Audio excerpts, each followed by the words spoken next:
Bonsoir à tous et merci de nous retrouver sur LTM Télévision pour cette édition de l'information de ce 21 juillet 2019. Bientôt les travaux d'aménagement des infrastructures routières et plusieurs autres projets sociaux dans le département du Oignon. C'est à l'est du Cameroun. C'est la principale information à retenir de la visite du ministre de la Fonction publique et de la Réforme administrative. Joseph Lé, par ailleurs élite de ce département, s'est concerté avec les populations locales, une concertation empreinte de fraternité et d'amitié qui a permis aux populations de transmettre au ministre de la Fonction publique et de la Réforme administrative leurs doléances. Les précisions de Jean Mayedna et de Babé Sielem. Accueilli en triomphe par ses pairs, c'est un tapis rouge traditionnel de circonstances qui a été déroulé à l'élite du Oignon dans la région de l'Est Cameroun. C'est pour toucher du doigt des dures réalités quotidiennes de ces populations que le ministre de la Fonction publique et de la Réforme administrative est descendu sur le terrain dans le cadre des rencontres fraternelles et familiales des fils et filles du département du Oignon. C'est une grande première quand le ministre et une élite descendent sur le terrain pour écouter les problèmes des uns et des autres en direct. Et nous savons qu'il devra pouvoir les rendre compte à qui de droit. Ici en Tchimbé, nous sommes à 36 km d'Aboma. Vous avez parcouru l'état de route. Déjà, le gros problème de Tchimbé, c'est la route. Et nous pensons que ce problème va être résolu.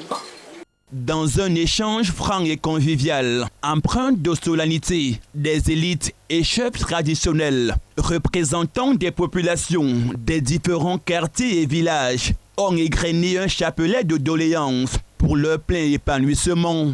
Je remercie le ministre Lé d'être personnellement venu nous écouter et nous sommes sûrs qu'il va remettre à qui de droit ces doléances qui portent notamment en dehors de la route.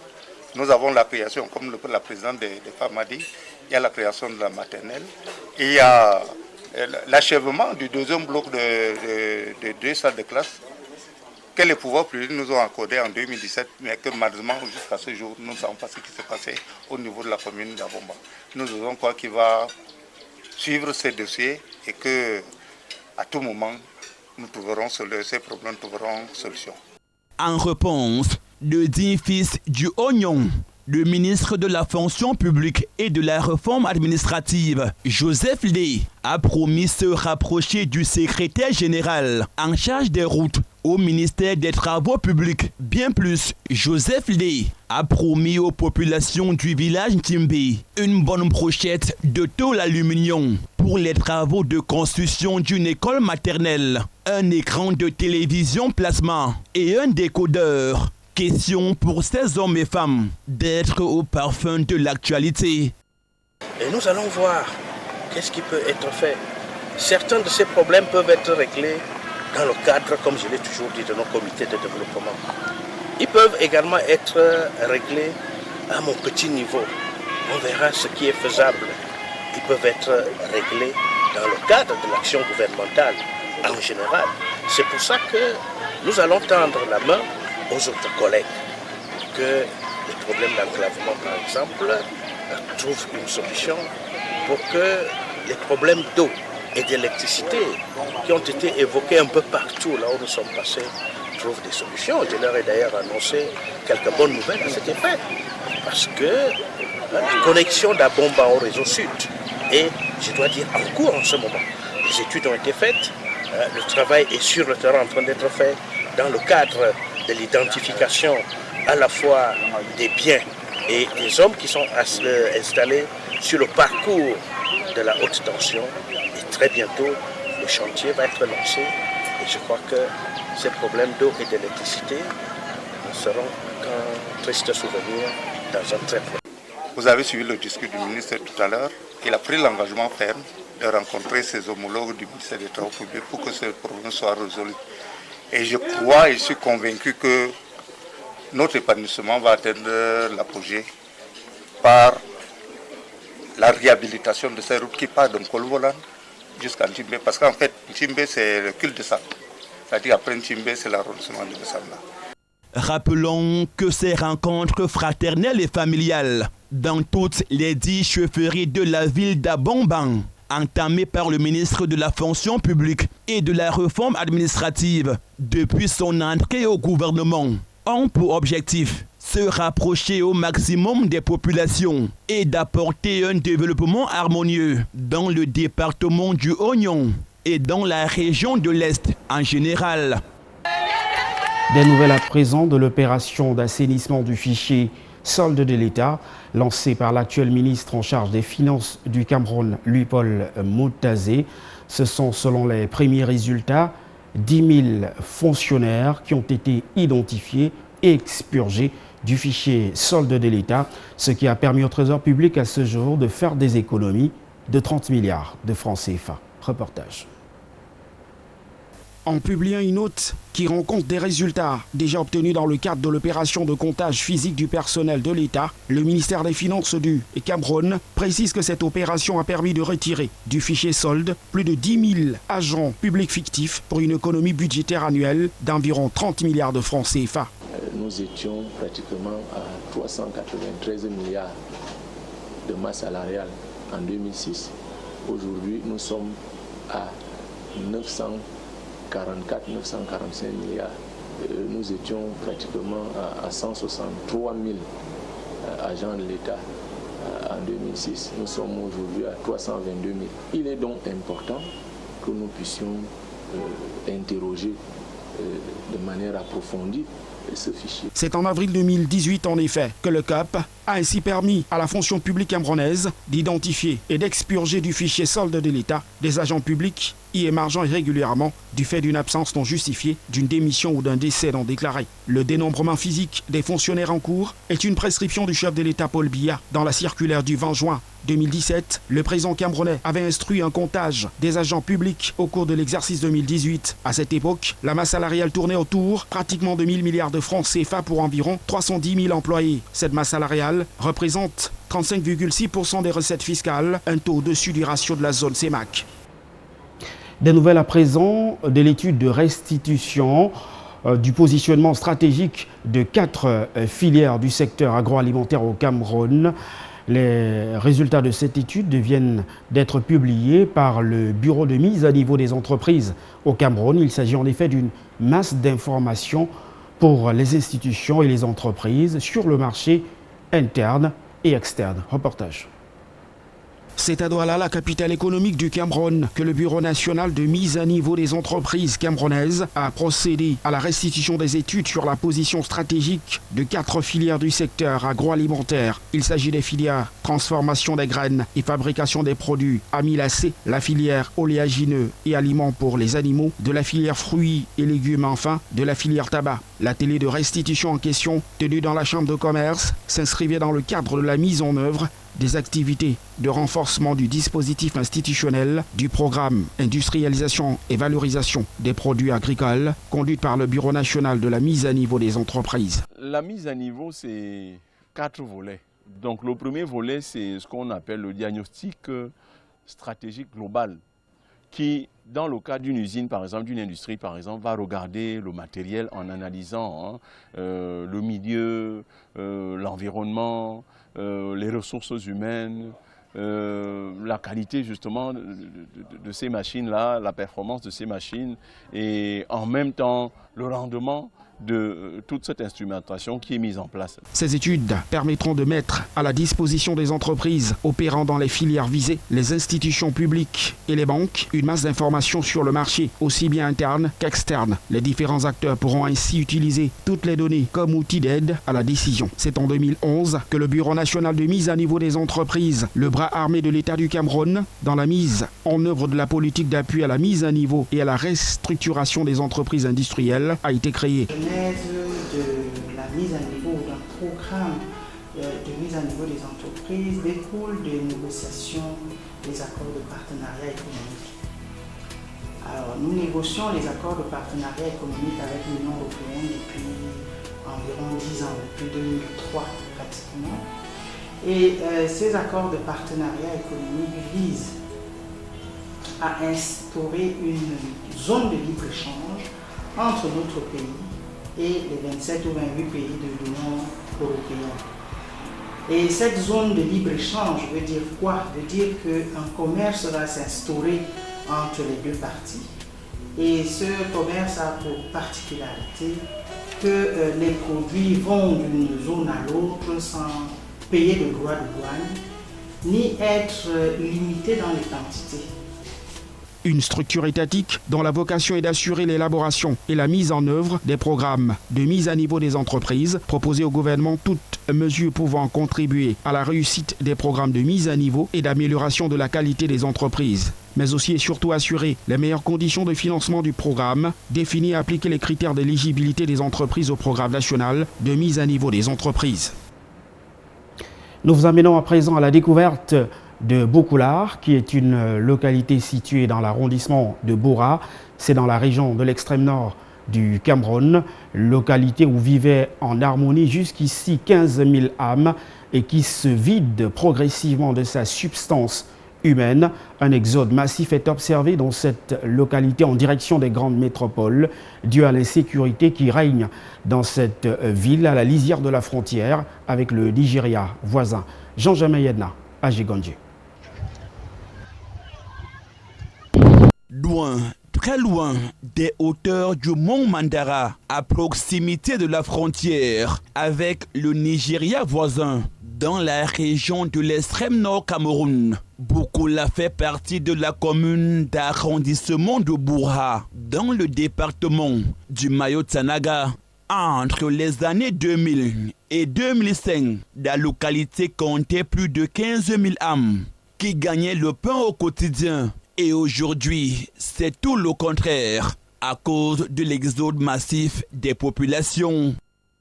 Ceci est dû en fait à la proximité que ce village a avec le Nigeria. Vous êtes sans ignorer que toutes nos villes frontalières offrent beaucoup d'opportunités aux jeunes qui s'engagent à des petits travaux, qui leur donnent assez d'argent pour se prendre en charge. Et donc, du coup, les gens ne s'intéressent plus à aller à l'école, attendre beaucoup d'années pour engranger assez d'argent pour se prendre en charge. C'est ce qui explique de plus en plus donc, que les gens migrent vers la ville, vers là où il y a assez d'argent, vers le Nigeria, Abuja et tout ce que vous connaissez, et notamment aussi à Douala, où ayant appris à conduire la moto dans nos zones rocailleuses, ils se disent qu'ils peuvent aussi mieux faire de la moto de l'autre côté.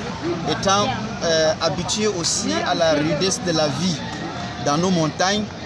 La courbe de la sous-scolarisation, de plus en plus grandissante, l'activité principale à Boukoula reste le commerce et l'élevage. Et c'est pour inverser la tendance, combattre ce déplacement massif de la jeunesse de Boukoula vers les grandes métropoles du Cameroun, que le comité de développement a engagé plusieurs actions sociales pour le bien-être des populations. Ce que nous sommes en train de faire pour empêcher l'exode rural, c'est donner la confiance aux enfants. De leur assurer qu'en réalité, qu'en restant chez eux, ils peuvent mieux se développer. Et en se donnant plus à l'école, l'école peut leur donner plus d'opportunités dans la vie. Parce que, vous voyez, quand un jeune part en exode rural, après 20 ans d'exercice, il a des charges qu'il ne peut plus faire, ce qu'il fait de l'autre côté. Donc il sera obligé de revenir et quand il revient à la maison, le climat social n'est plus le même. Des élites de Boukoula réunies au sein de ce comité envisagent à court terme d'étendre le réseau électrique vers les localités de Maboudji, Ngonga, Kadina, Barama, Digila et bien d'autres, et de construire plusieurs points d'adduction en eau potable.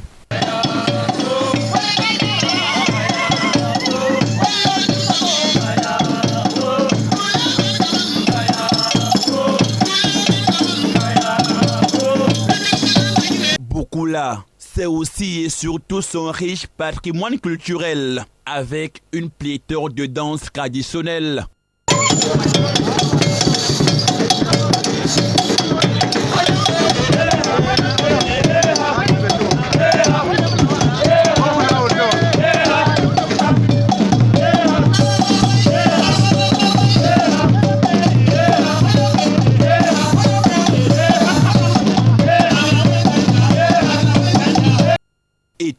ici pour faire de Boukoula une localité de rêve où il fait bon vivre dans la région la plus septentrionale du Cameroun.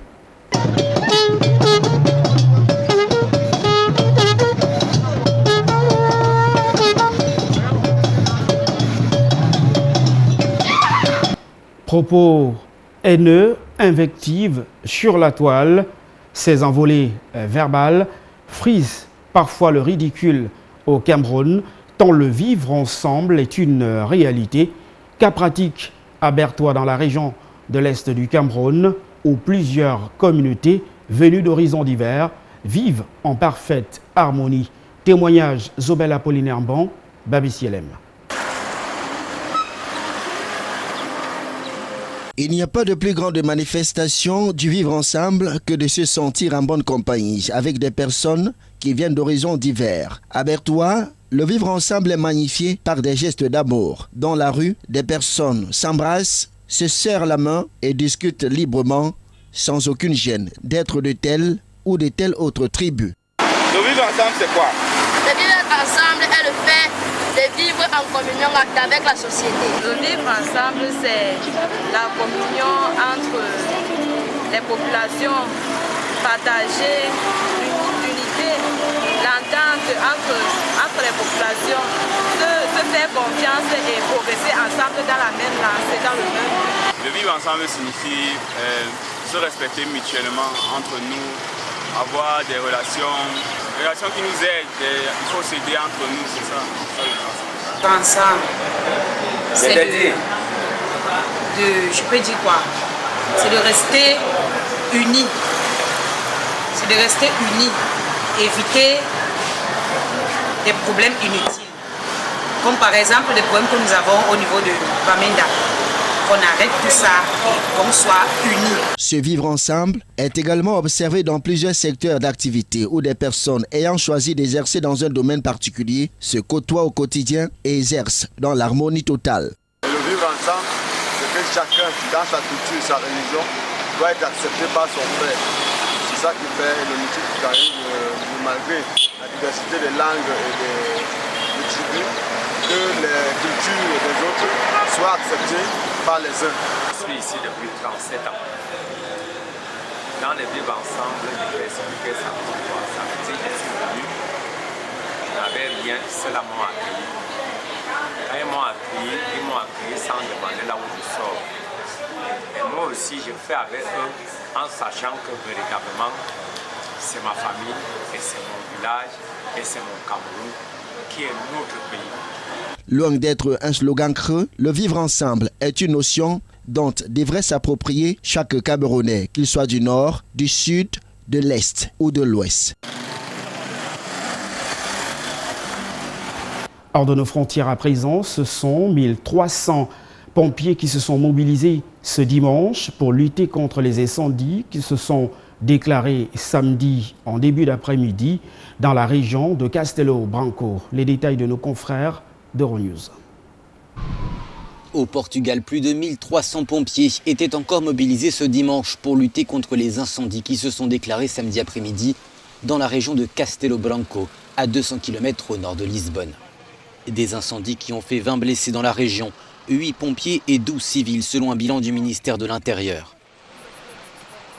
Sur les 3 feux de forêt qui s'étaient déclarés samedi, 2 ont été circonscrits. Mais le 3e a parcouru près de 25 km depuis son point d'origine. En raison de la chaleur et du vent qui alimentent ces incendies, 6 régions du centre et du sud du Portugal ont été placées samedi en alerte maximale. Et les autorités déploient d'importants moyens pour éviter que ne se répètent les catastrophes de 2017, quand 2 vagues d'incendies meurtriers avaient provoqué la mort de 114 personnes. En Pologne à présent, ce sont des mouvements radicaux qui se sont attaqués à la Great Pride qui se tenait à Białystok, une ville située au nord-est de la Pologne où s'étaient regroupées 800 personnes. Les détails une fois de plus de nos confrères d'Euronews. Des groupes conservateurs radicaux ont attaqué le cortège de la Gay Pride qui s'est tenu ce week-end à Białystok dans le nord-est de la Pologne. Des drapeaux arc-en-ciel, symboles du mouvement LGBT, ont été brûlés et des projectiles lancés sur les quelques 800 personnes qui s'étaient rassemblées pour participer à cette Gay Pride. Selon la police, une quinzaine de personnes ont été interpellées. La marche avait lieu alors qu'un débat sur la théorie du genre et des questions de mœurs divise la Pologne et agite la campagne pour les législatives d'octobre prochain. Les partis conservateurs rejettent ce qu'ils désignent comme l'idéologie LGBT. Les milieux catholiques et nationalistes ont vivement critiqué la Gay Pride de Białystok et organisé de leur côté une quarantaine de contre-manifestations. Les manifestants de la Gay Pride arboraient, eux, des banderoles appelant à l'égalité des sexes ou assurant que l'amour n'est pas un péché.